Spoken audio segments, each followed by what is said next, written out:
Welcome back to The Vocalist. Today I am hearing the band Death for the first time, so we're starting with the song Symbolic. Here we go.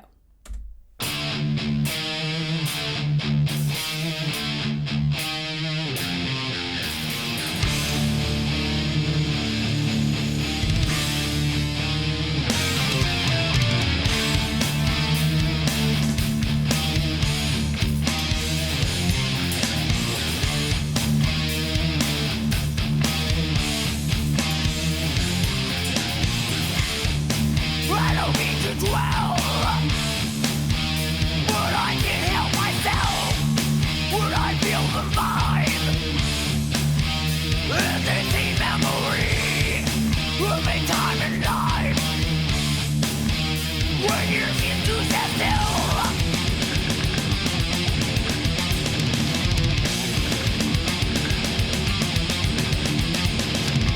I close my eyes and sink within myself. Relive the gift of precious memories. The need of a fixed gold innocence.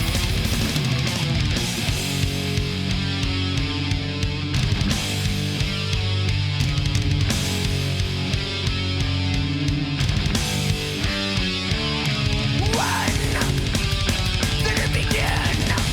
The change to come was undetectable. The open wounds expose the importance of our innocence. I could never be born or sold. We're gonna pause here. Sometimes you hear harsh vocals and your throat hurts. It's kind of, I feel like I'm having sympathetic, harsh vocal pains, if that's even a thing. I did a tiny bit of research in advance, and from what I understand, this band, Death, is kind of they are a part of the originators of death metal, as I read. You'll have to let me know if that's accurate. There's a lot going on, so back we go. We're just gonna start at the beginning.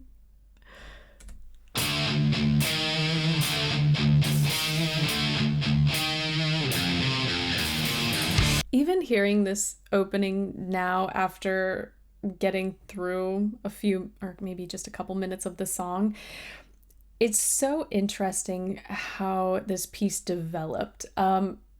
It's very dark throughout, at least what I've heard thus far, but this, with the actual rhythm and the timing, feels so stretched out and so elongated, whereas obviously later it becomes very intense. I'll just keep going.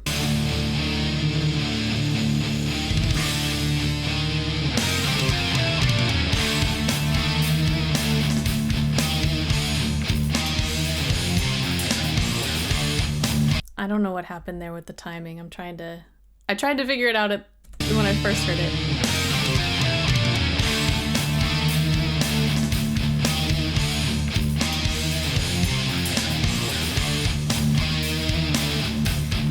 I feel like the timing is still very consistent, but, or like the meter is still the same, but they're adding little pauses and interruptions within that timing to add variety. I don't mean to dwell.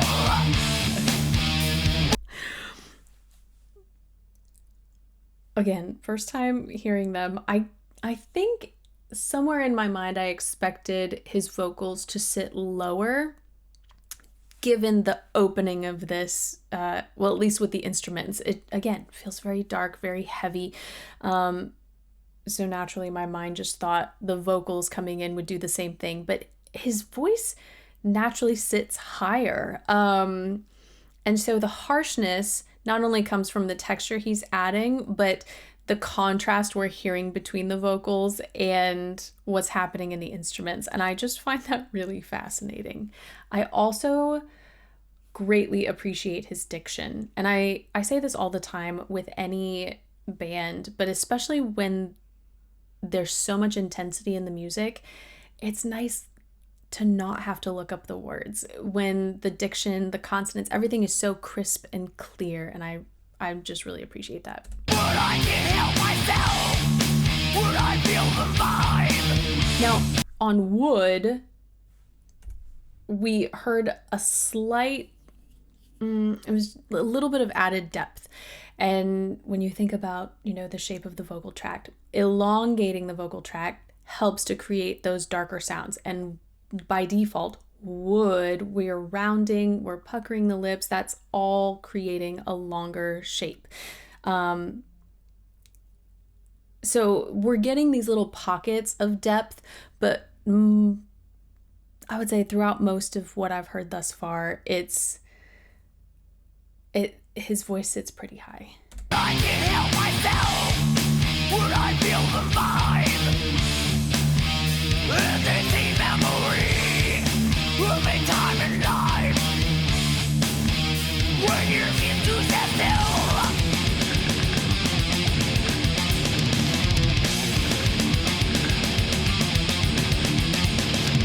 I close my eyes and sink within myself. I love this echo.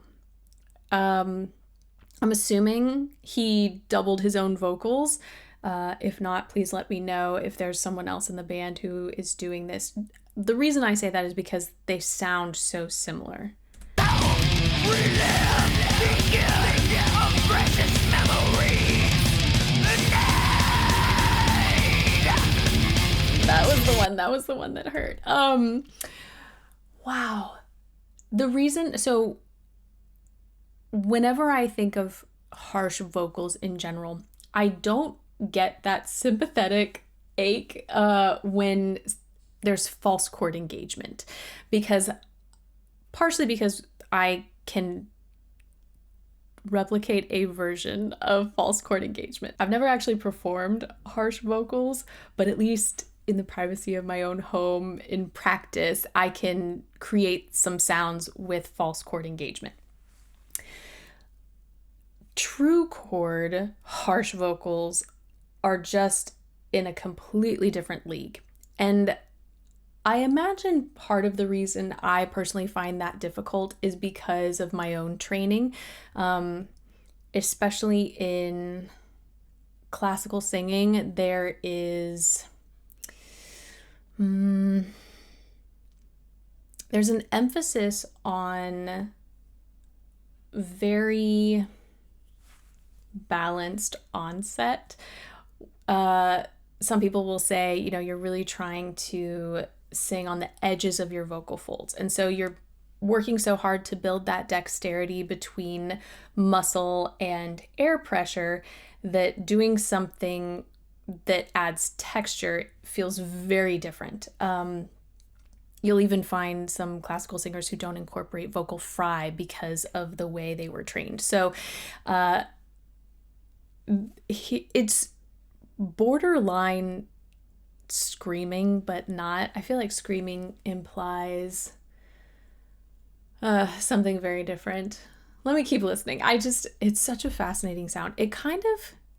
It's been a really long time since I've listened to them, but it's kind of reminding me of when I first heard Judas Priest, because there was so much texture and I felt like his voice sat so high, and this is reminding me of that a little bit. I close my eyes and sink within myself. Relive the gift of precious memories. The night of a myth, gold innocence.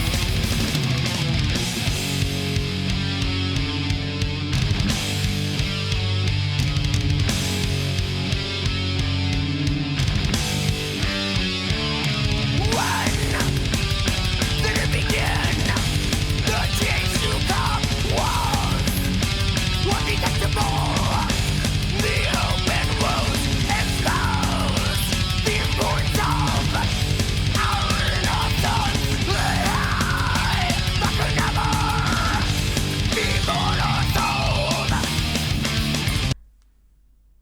say this with literally every metal band I hear, but I love the transitions. I love how many different sections there are musically. Sometimes it's very intense, sometimes it's very upbeat, or it feels like it moves really fast, and then the other times it feels almost just like sluggish and grungy, and you can just kind of hang out on the backbeat a little bit.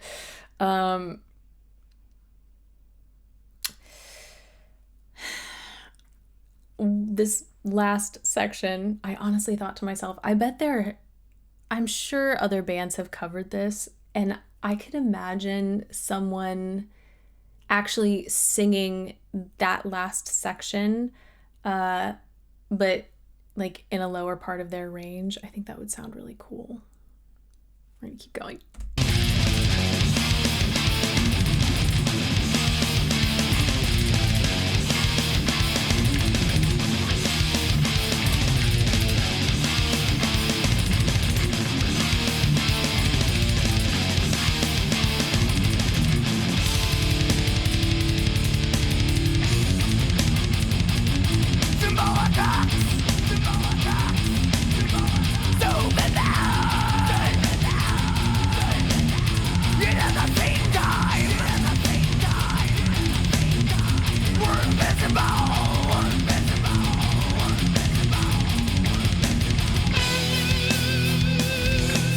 So much happening.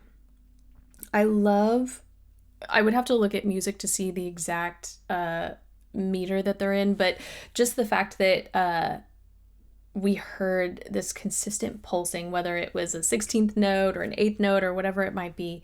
Let me play. We're invisible.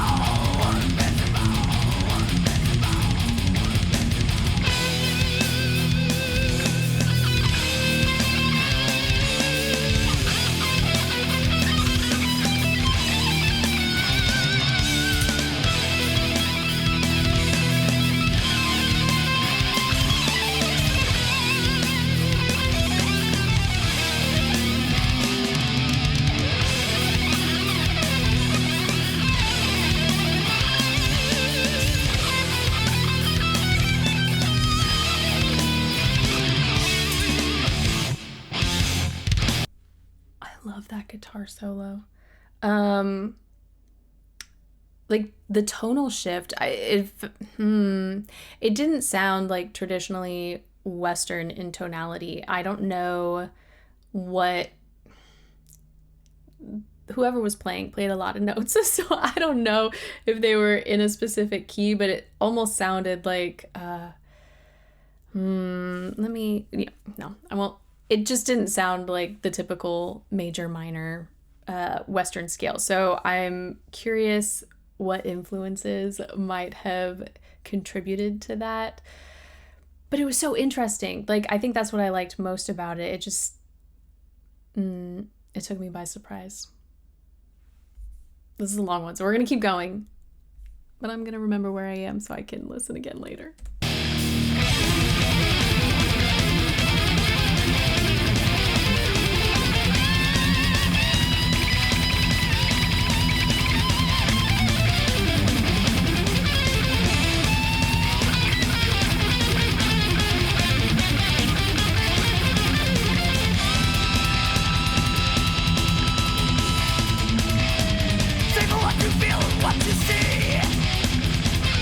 That might be the cleanest vocal I've heard from him yet. Say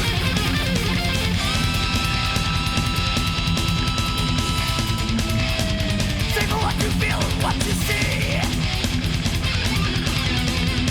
Things that may not seem important now,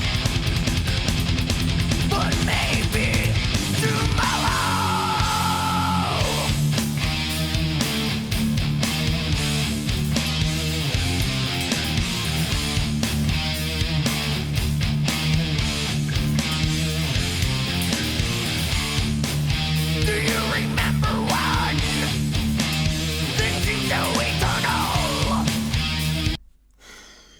This is so interesting to me. There is more clarity in this particular tone that he's producing right now. There's still texture, but I feel like it's definitely more spoken or like speech like compared to what we heard earlier.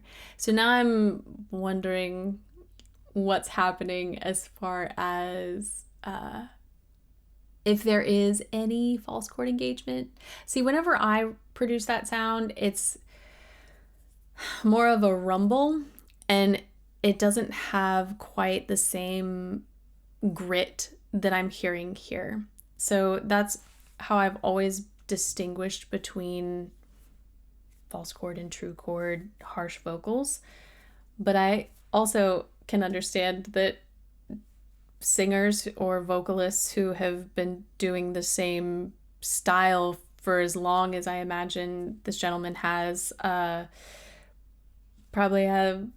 he's probably got some tricks up his sleeve as far as getting different kinds of textures, and perhaps with false chord engagement. I don't know. I'm rambling because I'm also pondering and trying to visualize what's happening at the same time. Heroes were so real. Their magic's frozen in time. The only way to learn is be aware and hold on tight. I won't go back, but even on the word learn, we had a nice shadow vowel, and those just help us again to really pick out what consonants are being sung or spoken.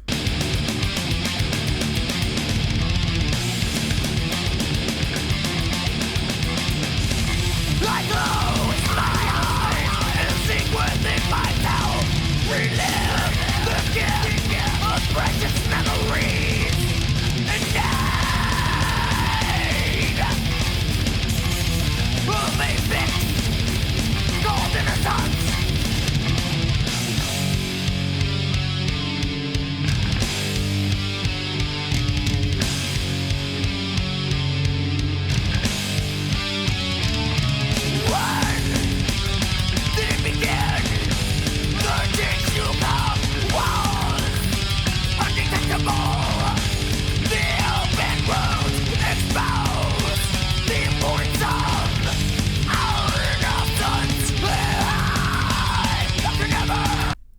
Oh, golly, it's so extreme. The open road exposed. Do you know what it almost sounds like? You know, when someone's losing their voice and they're trying to phonate and it's already so scratchy, but then you get this added sort of fogginess because of the added air that's coming out.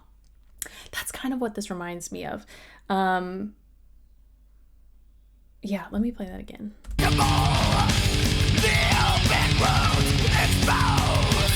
The importance of our innocence. I can never be born of soul.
I really enjoyed this, and I don't know where exactly this sits in the band's entire catalog, if this is truly representative of their music or if I should be hearing something else. I am glad that I listened to a studio recording. You guys know I love live performances, but there was just so much happening that I honestly don't know what that would have sounded like live. If there are any live performances that are worth watching, also please let me know, because I would be curious to see what's happening with his face, his neck. Watching him produce such harsh vocals, I think would be really interesting. And watching that guitar solo and the drummer, I mean, I could go on. There was a lot happening, so it would be fascinating to watch live if it's worth watching live. Anywho, we're gonna leave it at that. Thank you guys so much for this recommendation and for watching with me, and hopefully I will see you next time.